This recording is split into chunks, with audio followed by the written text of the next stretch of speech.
Okay, I'm back here with part 2 of my review. Anyway, like I said, to recap a little bit of the ending of part 1. Basically, Sonic and Bunny head back home after Sonic kind of comforts Bunny by saying, look, you know, we helped you. Basically, Sonic comforts Bunny by telling her, and let me see if I can find that part.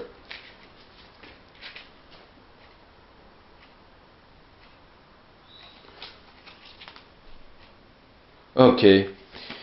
Basically, he tells Bunny that, you know, they helped a group of freedom fighters, stopped the plans of some various jerks, which include the freedom fighters, and helped out some good people in a bad position, the DEL. Now, Bunny's a little teary-eyed, but she does agree that, yeah, you're right, and, you know, let's go, and basically to, you know, go home afterwards, and that's what they do. So anyway, after that's all said and done, we enter into an implode / prologue, if you will, for the next issue, where Queen Alicia tells Dr. Quack, or apologizes to Dr. Quack for, you know, for her husband, and saying it's one of his better days, and that basically, you know, she tries to, well, basically what happens is that after the Doc leaves, you know, Alicia tells Max, you know, he can't keep shutting out everybody forever, and that, you know, is there any, and basically asks if there's anything she can do, anybody she can get for him, and he says, yes, there is one person you can get for me. Now Alicia first thinks, oh good, is it Sally? Is it Eliza's? But no, and he says, no, I want you to get me Jeffrey St. John. Now, of course, according to the back preview for the next issue, it says that 220 or 219 is the starting issue into 225. But as we ended this story in this implode / prologue for the next issue, the question is asked, what sinister plans are being... Basically, the question is, what sinister plans are being planned up or something? I think that's what it is. It's basically what sinister surprise is just around the corner. That's what it is. And, you know, to me that kind of sticks out a little bit because I've never actually heard the word sinister being used around or associated possibly with Max, so with King Max. So we'll see what happens. But anyway, overall, the main story was pretty cool. I mean, I thought it was a good conclusion to this two-parter, and it kind of gave us an idea. If you will, that the Dark Egg Legion sometimes is made up of chapters of people, of Mobians that have no choice but to work with Eggman, whether they like it or not.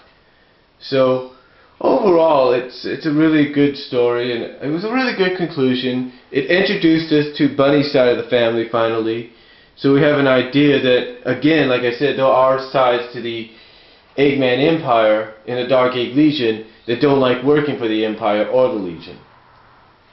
Now, and as far as score goes, I have to say I give it a 8 out of 10 as far as for the main story.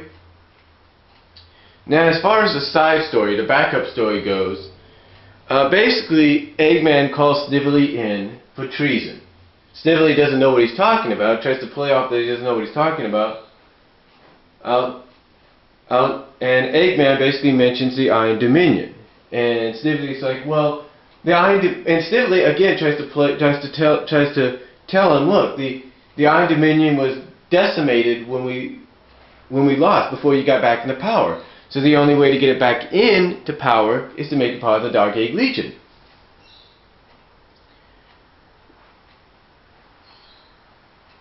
And Eggman's like, and I'm sorry for that pause there, but then Eggman's like, you know, oh really? So, oh really, is that true?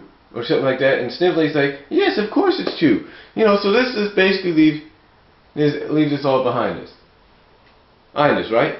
And no, but Eggman's saying, okay, if it's true, let's listen to the tapes.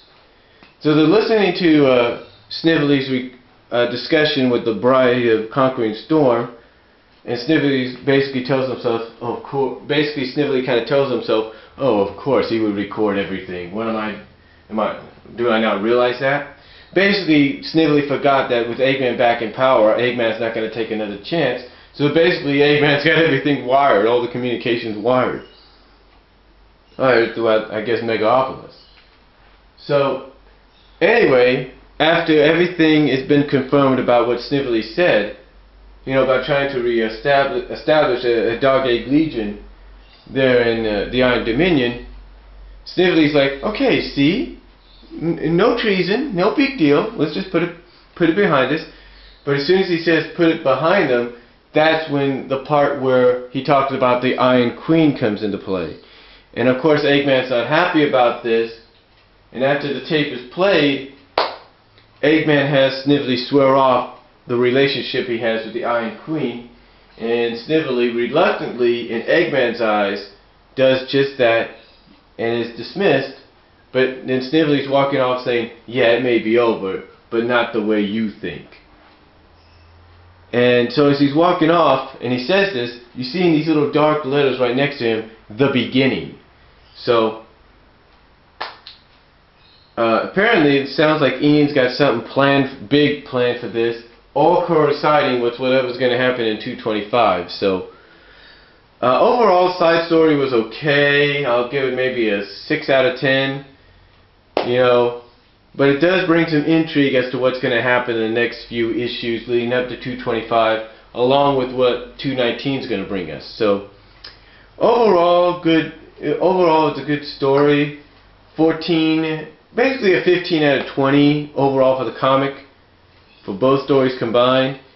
I'd definitely check it out if I was you. Definitely check it out. If you haven't gotten the issue yet, read it. It's good. It's a good conclusion to the Thicker Than Water two-parter, and kind of gives us an idea of what we're in store for with 219, 220, and leading into 225.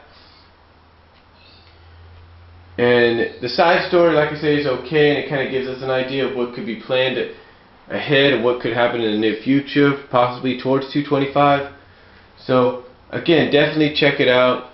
And that's all I'm going to say for my video review of Sonic the Hedgehog issue 218. I'm sorry if it's in 2 parts, but I hope you enjoyed it. You got any comments? Let me know on both videos. And I will talk to you all later. God bless. Take care. Have a good day.